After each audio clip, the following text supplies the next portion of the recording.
بسم اللہ الرحمن الرحیم. میں major Nasif Ali Khan professor of cardiac surgery آپ سے مخاطب ہوں.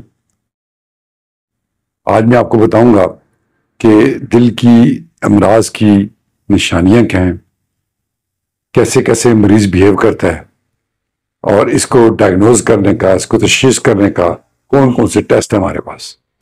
دل کی بیماریاں مختلف ایجز میں مختلف ہوتی ہیں. ایک تو بیماریاں یہ ہیں کہ جو بچوں میں ہوتی ہیں پیدائشی طور پہ. بچہ جب پیدا ہوتا ہے تو اس کے دل میں کوئی ڈیفیکٹ آ جاتے ہیں. یہ بچے آپ کو چھوٹی عمر میں پریزنٹ کر سکتے ہیں اور کئی دفعہ بڑی عمر میں بھی، اور کئی دفعہ 20 30 40 50 سال کی عمر میں بھی یہ بیماریاں آپ کے سامنے آ سکتی ہیں.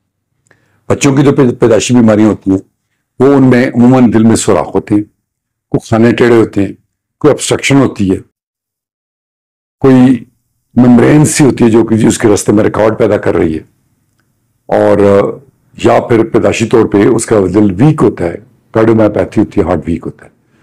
تو یہ ہم پہلے تو بات کریں گے کہ دل کے اندر سوراخ. اب کئی دفعہ ایسے سوراخ ہوتے ہیں کہ جو کہ آپ کو بچہ بالکل نارمل ہوتا ہے، پنک کلر کا ہوتا ہے، لیکن کئی سوراخ ایسے ہوتے ہیں کہ ان میں رائٹ سائڈ پریشر زیادہ ہوتا ہے تو اس میں بچے بلیو ہوتے ہیں، جن کو ہم بلیو بیبیز کہتے ہیں. یہ ساری اسٹرکچرل ابنارملٹی آف دا ہارٹ ہے، اسٹرکچر میں ڈیفیکٹ ہے. تو بچوں کا سانس لینا ضرورت سے زیادہ، بچے کا گرو نہ کرنا، بچے کے بار بار چیسٹ انفیکشن ہونی، بچے کا نیلا ہونا یا روئے تو پھر نیلا ہونا، یا ماں فیل کرتی ہے کہ اس کی دھڑکن تیز ہے اور بچہ کمزور ہو رہا ہے. یہ ساری نشانیاں اس بچے کی اسٹرکچرل ہارٹ ڈیفیکٹس کی ہو سکتی ہیں. اس طرح جب بچے کا دل کا پمپ کمزور ہو تو وہی ہے کہ وہ ایکٹیو نہیں ہوتا، پھرتیلا نہیں ہوتا، چیسٹ اس کی بار بار خراب ہو جاتی ہے، گروتھ نہیں کرتا. نارملی جو ویٹ اس کو ہونا چاہیے جس ٹائم میں ویٹ گین نہیں کر سکتا. تو یہ تو ہوگی بچوں کی. اب بڑوں کی بیماریاں. اب بڑوں کی بیماریاں ہمارے پاس زیادہ تر 2 یا 3 قسم کی بیماریاں ہیں. ایک بیماری تو یہ ہے کہ جو ہمارے ہارٹ کے جو ویلز ہیں ان کی ہے، یا ویل تنگ ہوتے ہیں یا ویل لیک کرتے ہیں یا دونوں ہوتے ہیں. اور یہ جو کہ 4 ویل ہے جس میں خصوصاً 2 ویل مائٹرل ایورٹک ویل پکڑے جاتے ہیں. یہ نتیجہ ہوتا ہے عموماً ایک رومیٹک فیور ہے اس کی وجہ سے. رومیٹک فیور یہ ہے کہ کوئی آپ کو ریپیٹڈلی گلا خراب ہوتا ہے، انفیکشن ہوتی ہے، جوڑوں کا درد ہوتا ہے، بخار ہوتا ہے. نہ انفیکشن سے کچھ ہوتا ہے، نہ جوڑوں کے درد سے کچھ ہوتا ہے، نہ بخار سے، لیکن دل کے ویل پکڑے جاتے ہیں، یا وہ لیک کرتے ہیں یا وہ تنگ ہو جاتے ہیں. تو ویلور ہارٹ ڈیزیز یہ جتنا بیکورڈ علاقہ ہوگا، جتنی پاورٹی ہوگی، جتنی کنجیشن ہوگی، انوائرمنٹ اچھی نہیں ہوگی اس کی، اتنی یہ زیادہ ہوتی ہے. پاکستان کے پہاڑی علاقوں میں یہ بیماری زیادہ ہے. اس کے علاوہ ہمارے یہاں بنگلہ دیش میں ہوگا، کمبوڈیا میں ہوگا، ویتنام میں ہوگا، ان جگہوں پہ یہ بیماری ہے. افریقہ میں ہوگا. ویسٹ میں ایڈوانس کنٹریز میں جہاں پہ اچھی ہائیجینک کنڈیشن ہے، اچھی لیونگ کنڈیشن ہے، یہ بیماریاں نہیں.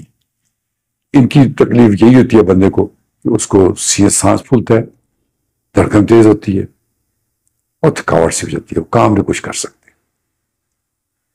تیسری آ گئی آپ کی عارضہ قلب، جس کو ہم اسکیمک ہارٹ ڈیزیز کہتے ہیں. یہ تب ہوتی ہے جب آپ کی دل کی آرٹریز، کورونری آرٹریز میں چوکنگ ہو جائے، پلگنگ ہو جائے، ان کے اندر کولیسٹرول جمع ہو جائے، تنگت آ جائے، یہ بیماری آ جاتی ہے. ایک تو یہ ہے کہ اب ارلی سٹیج پہ ہے تو بندہ چلتا ہے تو اس کو سینے میں درد ہوتا ہے، گھبراہٹ ہوتی ہے، پسینہ آتا ہے.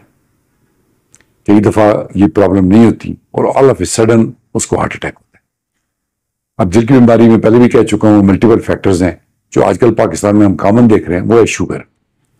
شوگر کا کوئی مریض 8-10 سال دل کی بیماری اس کو آ جاتی ہے، اور پاکستان میں شوگر ریپڈلی پھیل رہی ہے. وجہ اس کی شوگری ڈرنکس ہیں، ریفائنڈ آٹا ہے، چاولوں کی کھانا بہت زیادہ ہو گئے. یہ ساری مل کے شوگر ہمارے یہاں بہت، اور لیک آف ایکٹیویٹی، ایکسرسائز نہیں کرتے، چلتے نہیں. دوسری ہے اسموکنگ. تیسرا ہے بلڈ پریشر. چوتھا ہے فیملی میں اگر ماں باپ کو ہے یا بہن بھائیوں میں ہے تو فیملی میں بھی رن کر سکتے. تو یہ بے تحاشا خوراک کا کھانا، ضرورت سے زیادہ کھانا، اینیمل فیٹ زیادہ کھانا، یہ ساری وجوہات ہیں. اس میں وجوہات میں نے اس کی بتائی کہ عموماً سینے میں درد ہوتا ہے، سانس ہوتی ہے، گھبراہٹ ہوتی ہے. اب ہر بیماری کی جو تشخیص ہے وہ ڈفرینٹ اس کے لیے ٹیسٹ ہوتے ہیں. چھوٹے بچوں کی زیادہ تر ہم ڈائگنوز ایکو پہ کرتے ہیں. ایکو پہ کرتے ہیں، ہمیں پتہ چلتا دل کا سوراخ ہے کہ نہیں، دل کا پمپ کمزور ہے کہ نہیں، دل میں کھانا ٹیڑھا ہے کہ نہیں ہے، کھانے الٹے تو نہیں ہیں اس کے. یہ ایکو پہ پیڈیاٹرک کارڈیولوجسٹ بڑے آرام سے اس کو پکڑ لیتے ہیں. پھر کئی دفعہ ایسے ہوتا ہے کہ اس کو آگے چلنے کے لیے، ٹریٹمنٹ کے لیے ہمیں کیتھ اور اینجیوگرافی کرنی پڑتی ہے اس کی، ورنہ میجورٹی میں ضرورت نہیں پڑتی، بٹ کیتھ اور اینجیوگرافی ہم کرتے ہیں۔ وہ ایک بچوں کی ایک الگ سسٹم ہے، بچوں کے پیڈیاٹرک کارڈیالوجسٹ ہیں، بچوں کی سرجری جو کرتے ہیں وہ پیڈیاٹرک کارڈیک سرجن کرتے ہیں، تو ان کے آج کل سینٹر بھی بالکل الگ تھلگ بن گئے۔ بڑوں کی جو بیماری ہے جس میں ادر ویلو ہے یا پھر کیبج ہے، کورونری آرٹری ڈیزیز، تو یہ اس پہ ایکو پہ معلوم ہو جاتا ہے، لیکن جو کورونری آرٹری ڈیزیز ہے، اسکیمک ہارٹ ڈیزیز، عارضہ قلب، اس کی ڈائگنوز آپ کی اینجیوگرافی بھی ہوتی ہے۔ اینجیوگرافی ایک گولڈ سٹینڈرڈ ٹیسٹ ہے جو ہمیں بتاتا ہے کہ اس کی کون سی رگیں بند ہیں، کہاں بند ہیں، کتنے پرسنٹ بند ہیں۔ اب اس کے علاوہ پھر ہم اور کی ٹیسٹ کرتے ہیں، for example thallium scan, viability scan, وہ جج کرنے کے لیے کہ یہ تنگت کتنے پرسنٹ ہے، یا جو دل ڈیمیج ہوا ہے کتنے پرسنٹ پرمنٹ ہے، کتنے پرسنٹ ریورس ہو سکتے ہیں، وہ ہمارے تھیلیم اسکین اور نیوکلیئر میڈیکل والے کرتے ہیں۔ ایکو کارڈیوگرافی ہمیں یہ بتاتی ہے کہ دل کا پمپ کیسا ہے، اچھا، برا ہے، درمیانہ کیا ہے۔ یہ تو ہمارے ٹیسٹ ہو گئے۔ باقی ہم بلڈ کا ٹیسٹ کرتے ہیں جس میں ہمیں شوگر کا پتہ چل جاتا ہے، کولیسٹرول کے لیے لپڈ پروفائل کرتے ہیں، وہ پتہ چلتا ہے، اس کی دوائیں دیتے ہیں، اس کے مطابق چلتے ہیں۔ تو یہ آج کل دل کی جو بیماریاں ہیں یا اس کا جو علاج ہے یا جس کی ڈائگنوز ہے، ایک تو بے تاشے کارڈی سینٹر بن گئے ہیں ہر جگہ پہ، ہر پروونس میں سینٹرز ہیں، ہر بڑے شہر میں اس کی فیسلٹیز ہیں، بڑی بڑی اسپتالوں میں آپ کی کیتھ لیب ہے، آپ کے باقی سارے ٹیسٹ ہیں۔ تو اس میں تو میرے خیال میں کوئی کسی کو پرابلم ہو جائے تو اس کا بچنا تو وہ امیڈیٹلی کسی جگہ بھی پہنچ سکتا ہے۔ ریجنل لیول پہ چیزیں جا کے لوگ جا سکتے ہیں، پہنچ سکتے ہیں، کافی طرح گائیڈ کیا جا سکتا ہے۔ بڑے شہروں میں تو بے تحاشی سینٹرز ہیں جہاں پہ کارڈیالوجی بھی کی جاتی ہے، اینجیوپلاسٹی بھی کی جاتی ہے، سرجری بھی کی جاتی ہے۔ بچوں کے بھی سینٹر پہلے بہت تھوڑے تھے، لیکن ابھی کافی ماشاءاللہ اچھے ہوتے جا رہے ہیں، پیڈیاٹرک کارڈیالوجسٹ بھی کافی ہوتے جا رہے ہیں، پیڈیاٹرک کارڈیک سرجن بھی کافی ہیں، لیکن ہر جگہ پہ ریجنل لیول پہ آپ کو یہ ساری فیسلٹیز مل جائے گی۔ تو اگر پتہ چل جائے تو میری گزارش یہی ہے کہ فوراً پتہ چلانا چاہیے، فوراً اس کا علاج کرانا چاہیے۔ ایک نئی مصیبت پاکستان میں پڑ گئی ہے کہ لوگ دم دارو بہت کرتے ہیں، یہ سمجھتے ہیں یہ کیا تو ٹھیک ہو جائے گا، بیماری پیچیدہ ہو جاتی ہے، بڑھ جاتی ہے، مشکل ہو جاتی ہے، بعد میں اس کا آپریشن مشکل ہو جاتا ہے۔ یا آج کل رکشوں کے پیچھے لکھا ہوا ہے، ہر جگہ لکھا ہوا ہے کہ لہسن کھائیں، ادرک کھائیں، اجوا کھجور کھائیں، یہ اسلامی شہد کھائیں، تو یہ آپ کی سب کلیئر ہو جاتے ہیں۔ فار گاڈ سیک ان چکروں میں نہ آئیں، آپ کو خراب کر رہے ہیں۔ کئی دفعہ ایسے ہوتا ہے کہ بابا جی خود تو چلیں گے دنیا سے، آرڈر دیں گے کہ اس بچے کا آپریشن نہیں کرانا، اس کے دل میں سوال ہے کہ مر جائے گا۔ وہ جو ہمارے پاس آتے ہیں تو اناپریبل ہو جاتے ہیں، اپاہج ہو جاتے ہیں۔ یہ اسی طرح اس پولیو کے قطرے نہیں پلائیں گے، پولیو ہوگا ساری زندگی کے لیے پانچ۔ اگر آپ کی ڈائگنوز ہوئی ہے اور پراپر ٹائم پہ آپ کو ایڈوائز کیا کہ آپریشن کرائیں اور آپ نے نہیں کرایا اور آپ اس کو آگے لے کے چلے گئے، یہ کرائم ہے، یہ بہت بڑا کرائم ہے، انسانیت پہ بہت بڑا کرائم ہے۔ جو بزرگ اس طرح کی بات کرتے ہیں ان میں جہالت، غیر اسلامی کام ہے یہ۔ جب ایک علاج ہے، اللہ نے کہا علاج ہے تو کراؤ، تو آپ نے علاج کیوں نہیں کروایا؟ تو یہ جتنی بھی دل کی امراض ہے میں نے موٹی موٹی آپ کو بتا دی ہے، ان کی تشخیص بتا دی ہے۔